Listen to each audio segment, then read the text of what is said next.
va commencer le thème sur la question qui a été posée, à savoir quelle est l'attitude que l'on doit avoir par rapport à nos parents, qu'ils soient chrétiens ou non chrétiens d'ailleurs, et ce que nous devons considérer par rapport à eux, s'ils s'opposent à la parole de Dieu. Vous savez que c'est l'apôtre Pierre qui avait dit, pas dans le contexte des parents évidemment, mais pas directement de toute façon, mais il a dit, il vaut mieux obéir à Dieu plutôt qu'aux hommes.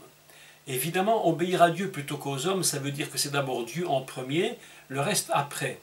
Dans ce cas présent, des parents dont nous parlons, il faut savoir équilibrer entre honorer et respecter ce qu'ils veulent à tout prix nous imposer.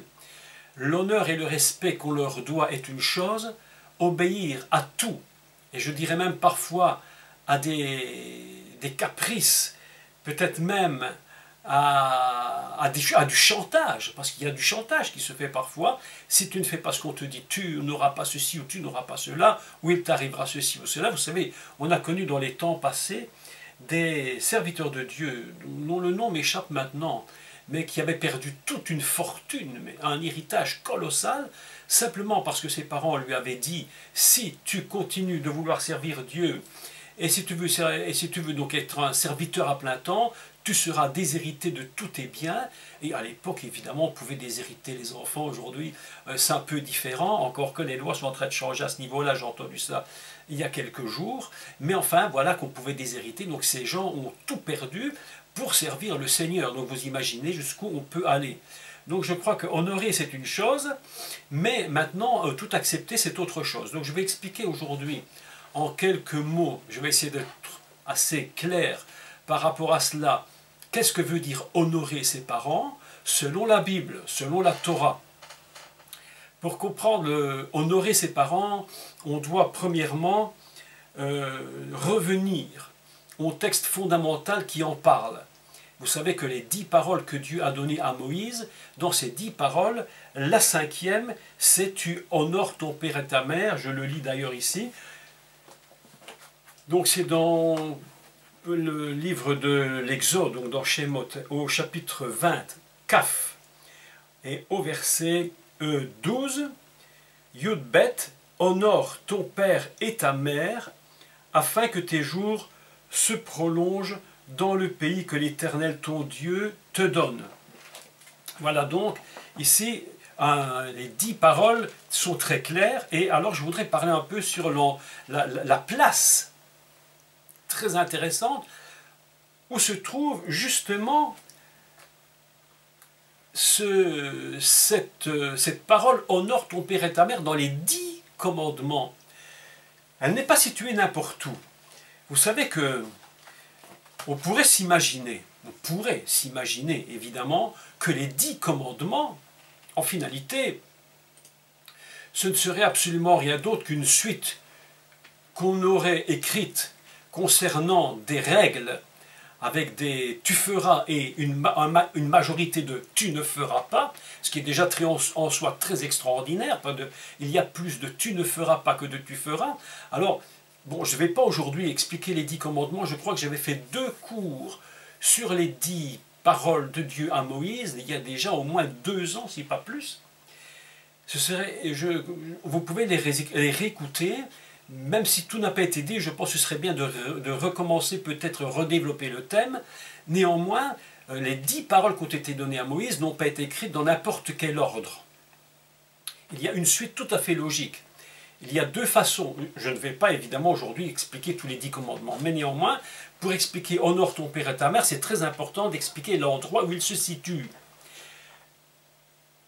Évidemment, lorsque j'étais plus jeune, je me disais, bon, on a écrit ça à cet endroit-là, on aurait pu l'écrire à la 6e place ou à la 7e, pourquoi pas à la 3e. En réalité, pas du tout. Tout ça a été très très bien calculé par Dieu, et je vais vous expliquer pourquoi c'était calculé de cette façon. Vous savez que les 10 commandements, on peut les lire de 2 façons. Je vais vous envoyer juste la petite image sur maintenant, et puis je vais vous montrer quelque chose d'absolument intéressant. Oui, c'est une introduction sur Shabbat, mais sur les 10 commandements, bien que ce ne soit pas le thème aujourd'hui, mais on est obligé de l'expliquer ainsi. Donc voilà, vous avez ici les 10 commandements. Dans un sens, on les lit 1, 2, 3, 4, 5, 6, 7, 8, 9, 10. Dans l'autre sens, on peut les lire inversement.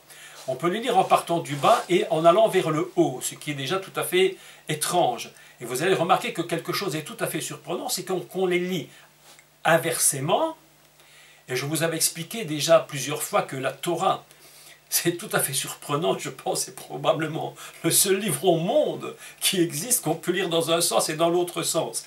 Parfois, vous renversez les mots et vous trouvez des choses absolument extraordinaires. Là, on avait vu avec Noé, quand vous renversez Noé, ça fait reine, qui veut dire la grâce. Donc, vous voyez, on peut lire à l'inverse. Et j'ai fait souvent des expériences de lecture inversée qui sont absolument surprenantes. Et dans les 10 commandements, ici en 30, vous allez remarquer que lorsque l'on part des 10 commandements, à partir du bas, je vais prendre ma petite main, voir si elle fonctionne. Toujours un peu compliqué. Est-ce que ça fonctionne pas? Bon, ben, ça ne fonctionne pas. Je vais le prendre peut-être à partir d'ici. Bon, quelques petits... Ah, voilà, ici. Si vous voyez que lorsqu'on prend le 1, le 2, le 3, le 4, le 5, le 6, on voit que Shabbat, quand on le lit dans le sens inverse, il tombe en 7e place. Et c'est surprenant parce que lorsqu'on voit la création du monde, Shabbat tombe en 7. C'est-à-dire que si vous regardez bien cette image toute simple, vous allez remarquer qu'il y a 3 premiers commandements qui sont relatifs à Dieu, donc au divin lui-même, puis il y a tout le reste qui est ici, donc en dessous, les 5, 6, 7, 8, 9, 10, qui sont relatifs donc au prochain, et au milieu, il y a le 4e, si vous voulez, qui lui est tout à fait surprenant, parce que c'est Shabbat.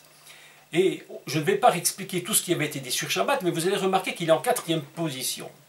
Et que la 4e lettre de l'alphabet hébraïque, qui est Dalet, signifie une porte.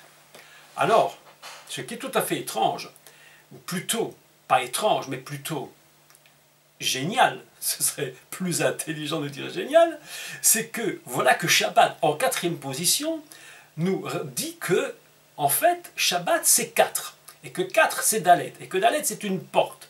C'est-à-dire qu'entre le niveau de divin et le niveau de la terre, il y a quelque chose entre les deux qui s'ouvre.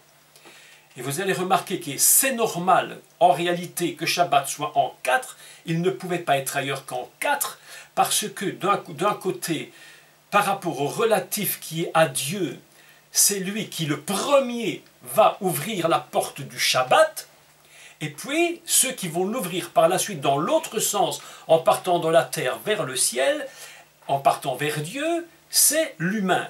Et ça se fait au 7e jour. Donc nous avons Shabbat comme une porte. Alors c'est très important de comprendre à quoi sert cette porte entre la terre et le ciel. Alors voilà que, évidemment, beaucoup de discussions ont été faites sur Shabbat. J'avais expliqué l'importance du Shabbat dans son fond, dans sa réalité, donc plus que dans la forme, mais dans le fond. Voilà que c'est une porte. Et nous nous rendons compte subitement que le 5e commandement, donc le premier qui est relatif donc à,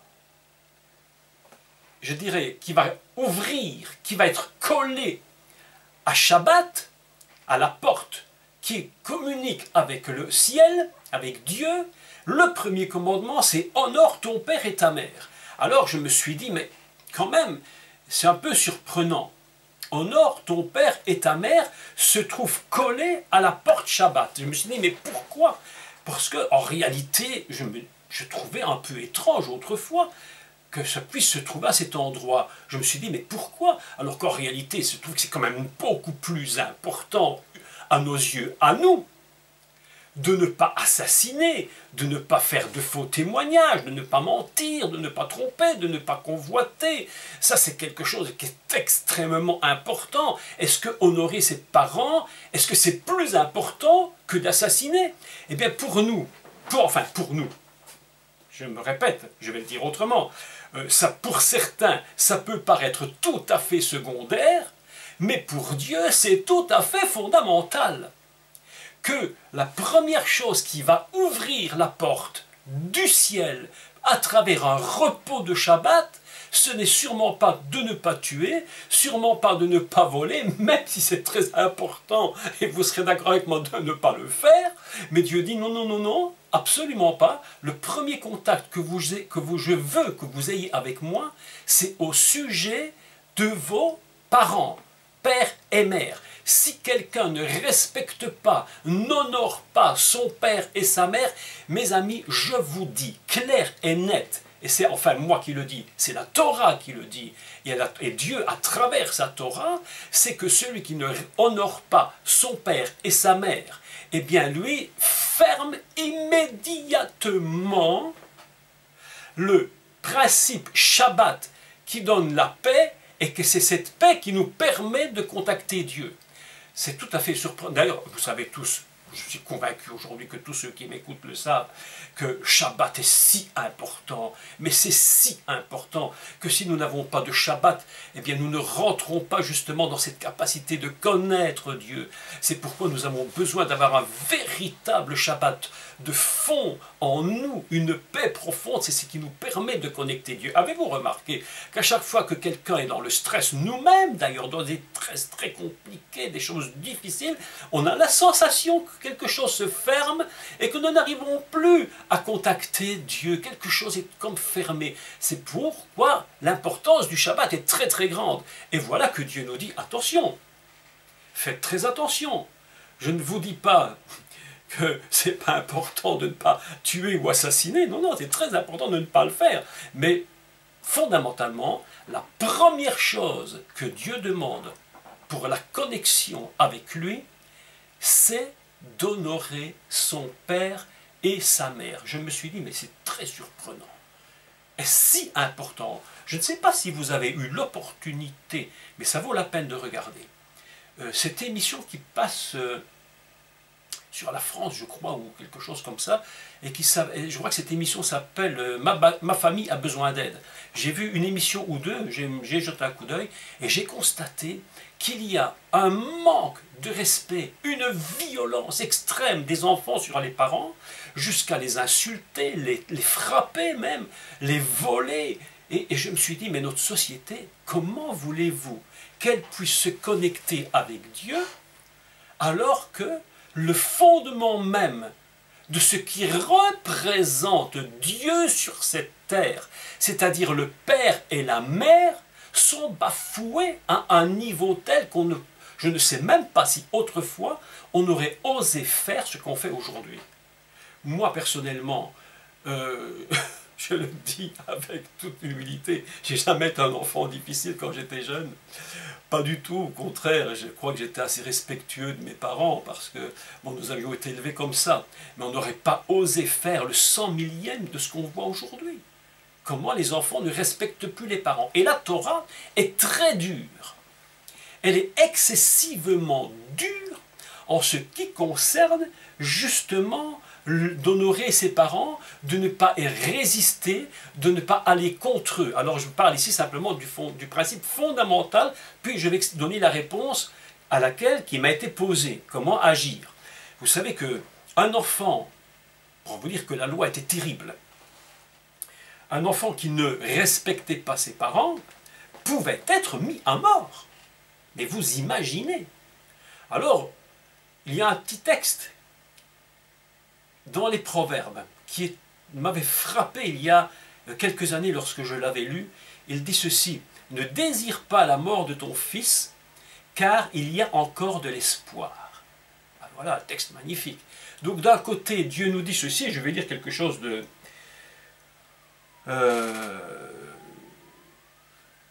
très très dur par rapport à en ce qui concerne ne pas honorer ses parents. Il dit dans Exode toujours au chapitre 21, celui qui frappera son père ou sa mère sera puni de mort. Vous imaginez jusqu'où peut aller la désobéissance et le manque de respect qu'un enfant peut avoir contre ses parents. c'est absolument d'un niveau pour Dieu, d'une importance que nous avons à peine compris. Et pourquoi est-ce ainsi? Parce que l'image du père et de la mère représente la fonction divine fondamentale dans la famille.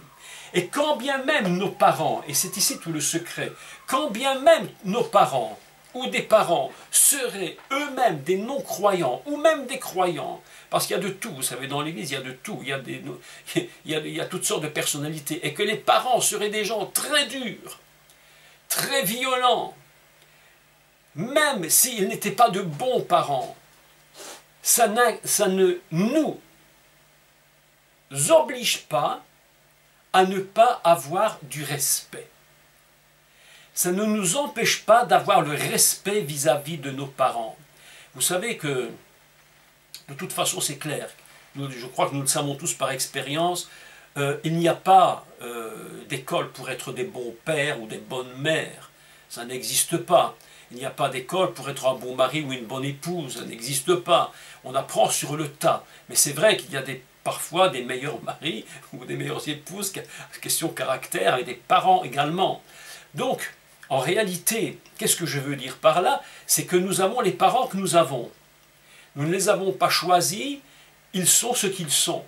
Certains sont de bons parents, d'autres de moins bons parents. Parfois nous avons été excellents, parfois nous n'avons pas été bons. J'ai parfois été un papa bon, parfois j'ai jamais été mauvais en soi, mais parfois pas toujours très excellent. Bon, on fait des erreurs, mais ça n'empêche pas que, quels que soient nos parents, nous devons à tout prix les respecter. Alors, je crois que Dieu a, dans ce 5e commandement qui touche à la porte céleste, Shabbat, il veut que justement le principe du respect des parents soit le 5e, le premier qui colle directement à Shabbat. Pourquoi? Parce que c'est l'image fondamentale de ce que représente Dieu au niveau humain. Il n'y a pas une image plus grande que le père et la mère. De même que, c'est pourquoi nous aurons l'opportunité ce soir de faire l'introduction sur le masculin et le féminin au niveau divin. Sans ces deux dimensions, on ne peut Dieu lui-même, c'est ce que je vais dire est un peu à mettre entre parenthèses, mais s'il n'y avait pas ces deux dimensions du masculin et du féminin unies en un seul, Dieu lui-même ne serait pas ce qu'il est. À la limite, il n'existerait même pas. Autrement dit, l'image fondamentale de Dieu, c'est le masculin et le féminin ensemble, et qui vont produire cette terre, cette vie, ce que nous sommes, ce qu'est cette terre. Donc, dans l'image de notre maison, puisque c'est dans notre maison, d'abord, que se passe le secret de la communion avec Dieu, c'est pourquoi c'est le père et la mère qui sont véritablement l'image la plus parfaite dans ce domaine. Si les gens comprenaient cela, même dans les églises, où il se passe parfois des choses mais terribles par rapport aux familles, je crois que il y aurait évidemment un autre comportement par rapport à tout ce qui se passe au niveau de l'Église. C'est pourquoi nous devons enseigner, nous les serviteurs de Dieu, aux enfants à respecter les parents, nous devons enseigner aux parents à respecter leurs enfants. C'est pourquoi Paul va le dire clairement, parents, n'irritez pas vos enfants. Il y a des parents qui ont l'art de les irriter. Et puis des enfants qui ont l'art de ne jamais vouloir obéir. Donc c'est au niveau de la famille d'abord que se passe le principe de la connexion avec Dieu. Si nos familles sont détruites sur ce plan, je vous dis que l'Église elle-même sera excessivement malade et n'arrivera jamais à atteindre le niveau qu'elle veut atteindre. Tout commence au niveau du respect des parents dans nos propres maisons. Nous devons apprendre à nos enfants à nous respecter. Nous devons apprendre aux enfants à respecter leurs parents, et nous-mêmes, nous devons apprendre à ne pas les irriter et être de bons pères et de bonnes mères. C'est au niveau de nos maisons que commence tout le secret de la communion avec Dieu. Maintenant, je voudrais vous dire, c'est la raison d'ailleurs pour laquelle Dieu commence en disant, et je paraphrase, voilà, 5e commandement, c'est dans ta maison que tu vas apprendre à tes enfants à respecter les parents, c'est dans votre maison que ça va commencer. Si nous n'avons pas cette capacité, nous les parents, nous n'aurons qu'à nous en prendre à nous-mêmes. Même si aujourd'hui c'est compliqué, si la société fait tout pour essayer de détruire le système parental et de respect, mes amis, je vous dis que l'Église est en grand danger. C'est pourquoi honore ton père et ta mère. Alors on va parler sur le mot honorer, parce que c'est important. Vous savez que chaque mot hébraïque, évidemment, a un sens. Et quand il dit « honore ton père et ta mère », « kaved », ici, le texte est très intéressant parce qu'il dit « honore ton ». Écoutez, le texte est très très beau en hébreu parce qu'il dit « honore ton père, ta mère », d'accord, donc je relis ceci, hein, afin que tes jours se prolongent dans le pays que Dieu te donne. C'est toujours le même système. Ton père, ta mère, ton pays, celui que Dieu te donne et qu'il allonge tes jours. On est dans un système où c'est à toi, toujours toi. Tu dois faire pour obtenir quelque chose. Ça ne vient pas comme ça tout seul. Il faut que tu honores ton père et ta mère et que tu les respectes, que tu sois pour que tu allonges tes jours et dans le pays que Dieu te donne. Voilà un texte absolument magnifique, où on voit que tout est relatif par rapport à ce que nous allons faire. Vous savez, il y a des chrétiens qui ont des idées tout à fait bizarres.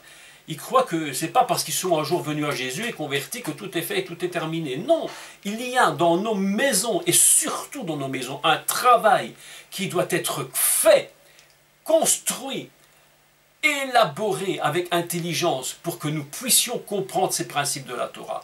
Donc, que veut dire honorer? En réalité, le mot kaved, c'est honorer, c'est un mot qui signifie, pour ceux qui ne le savent pas, d'autres évidemment vous le savez déjà, ça avait déjà été dit, mais je le redis, ça veut dire mettre un poids, ça veut dire honorer, ça veut dire peser. Il faut que nous mettions sur nos parents un poids d'honneur. Il faut, même s'ils ne sont que ce qu'ils sont, avec leurs qualités, tant mieux, leurs défauts, tant pis, mais il faut que nous ayons le respect et que nous mettions un poids d'honneur sur nos parents.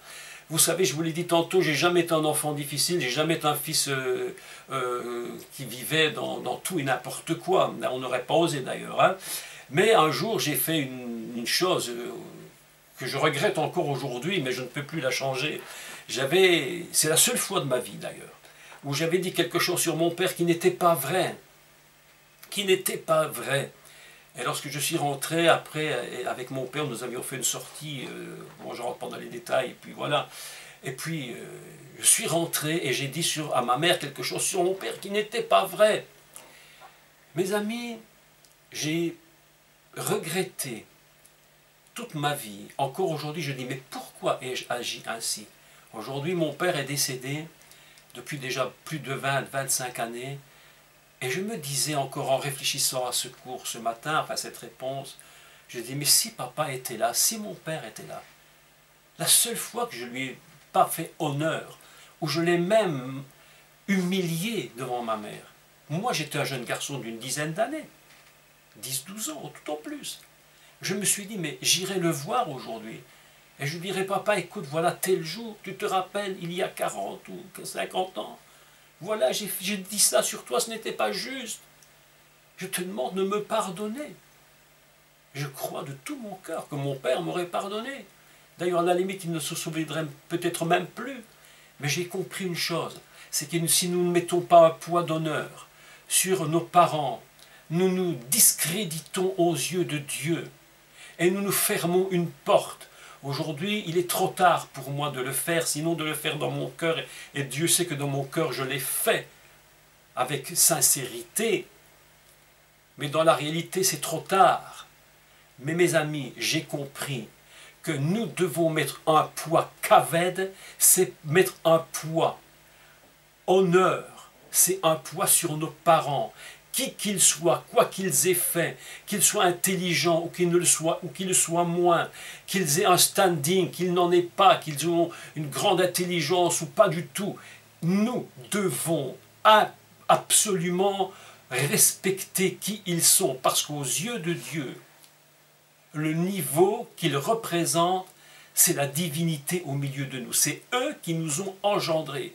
De même que le masculin et le féminin divin se mettant ensemble vont engendrer le monde, vont engendrer l'univers, vont engendrer ce que nous sommes. Nos parents sont ceux qui nous ont donné la vie. Et ils représentent indiscutablement l'image du divin dans la famille. Il n'y a pas une image plus élevée que le père et la mère. Ça n'existe pas. Dans la famille, ce n'est ni l'argent, ni l'intelligence, ni le standing, ni le bon job qu'on peut avoir, ni les bons enfants qu'on aurait. Ce n'est même pas ça qui représente Dieu. Ce qui représente Dieu, fondamentalement, c'est le père et la mère qui se sont unis pour donner la vie. Et si nous sommes là aujourd'hui, c'est grâce à eux. Qui qu'ils soient, quoi qu'ils soient, qu'ils aient fait n'importe quoi, ils sont l'image de Dieu. Si nous mettons un poids sur eux, et aujourd'hui, je vais dire, je m'efforce, c'est peut-être pas un bon mot, mais je me dois d'honorer ce qu'ils sont. Et une chose que je ne ferai jamais, et que je vous dis de ne jamais faire, jamais, jamais, au grand jamais, c'est en public de parler de vos parents et de les discréditer. Qui qu'ils soient. Qui qu'ils soient. Nous savons qu'ils ont des qualités, et nous savons qu'ils ont des défauts, comme nous en avons en tant que parents. Mais nous n'avons pas le droit, de les discréditer publiquement. Et si quelqu'un me demandait quel était ton père et ta mère, ma réponse serait très simple, je dirais ça ne vous regarde pas. Ils étaient ce qu'ils étaient. Mais en attendant, ils m'ont élevé, ils m'ont nourri. Mon père a travaillé très dur. Est-ce que je ne dois pas honorer cet homme ? Est-ce que vous ne devez pas honorer qui qu'il soit? Est-ce qu'il était parfait? Certainement pas. Est-ce que ma mère était parfaite? Certainement pas. Est-ce que vos parents étaient parfaits? Certainement pas. Mais nous pouvons mettre un poids sur eux qui va les honorer. Et je préfère publiquement les honorer, mais ne jamais les discréditer. Parce que devant les yeux de Dieu, c'est quelque chose d'absolument horrible si nous agissons de la sorte. On n'a même pas conscience que ça nous ferme une porte.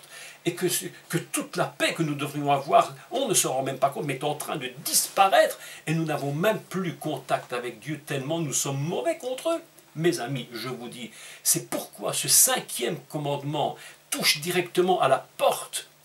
C'est le premier où Dieu dit, attention, la première chose que je te demande sur cette terre, c'est pas de faire des affaires, c'est pas de ne pas tuer, mais c'est au moins apprendre à honorer et à mettre un poids qu'aved, un poids, quelque chose de lourd et d'honneur sur ce qu'ils sont.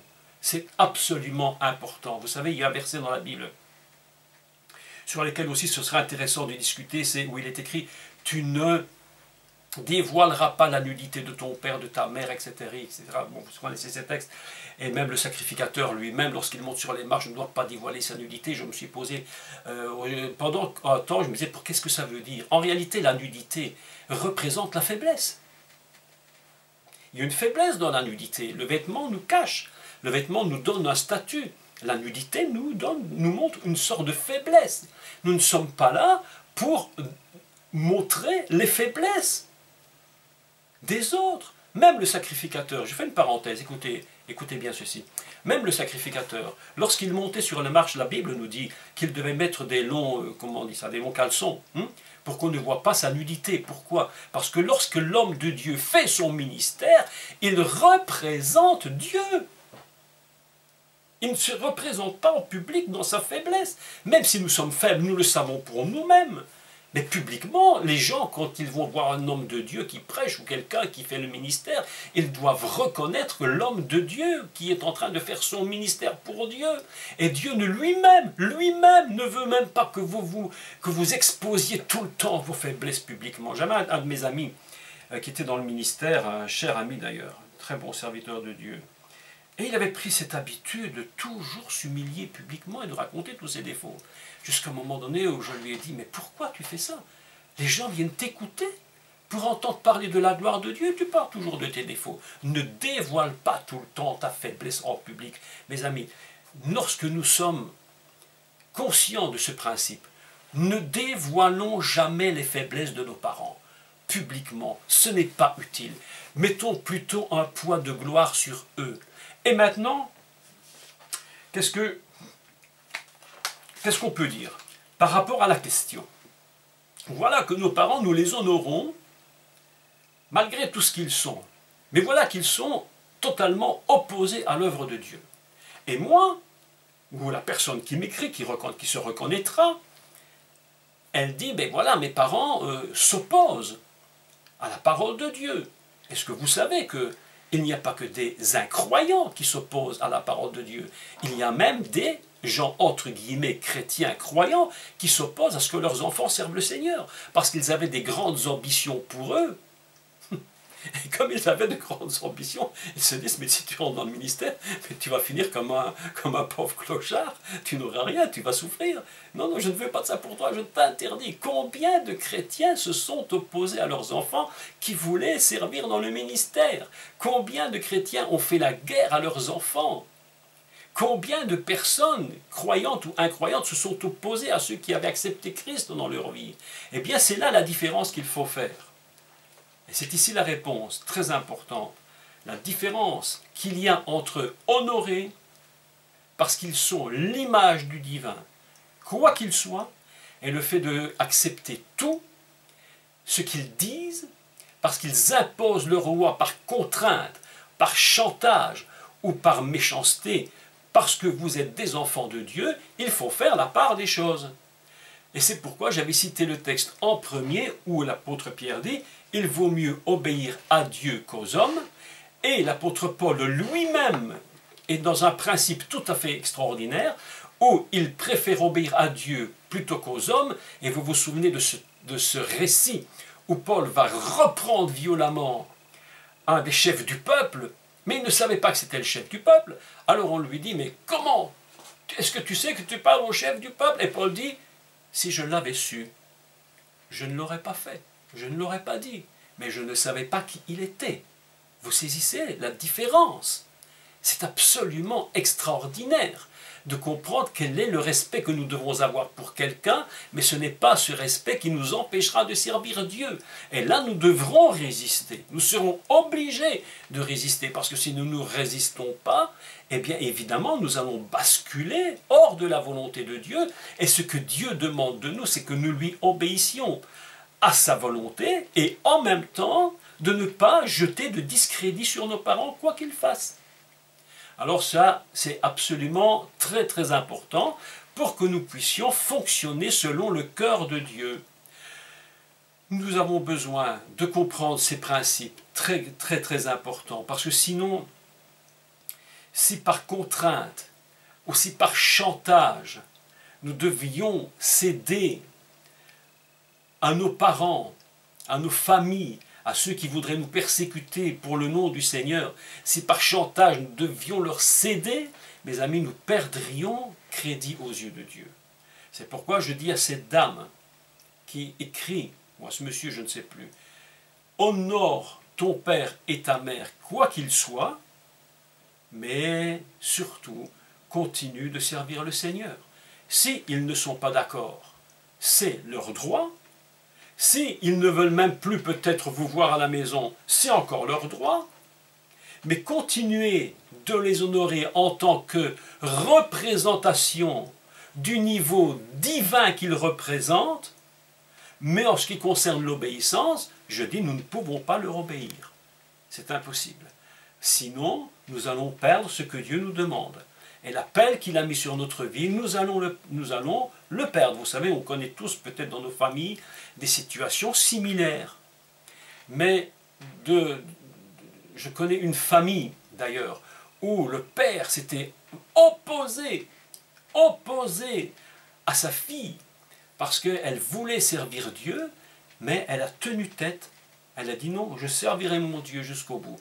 Mais toujours, j'honorerai mon père, même s'il ne comprend pas mon choix, je continuerai de l'honorer. Et cette dame, lui, faisait des cadeaux, le bénissait, lui faisait du bien tout le temps. Et c'était un témoignage que malgré tout, ce qu'il était et ce qu'il pensait, ça n'avait rien enlevé à l'honneur qui lui était dû parce qu'il était père.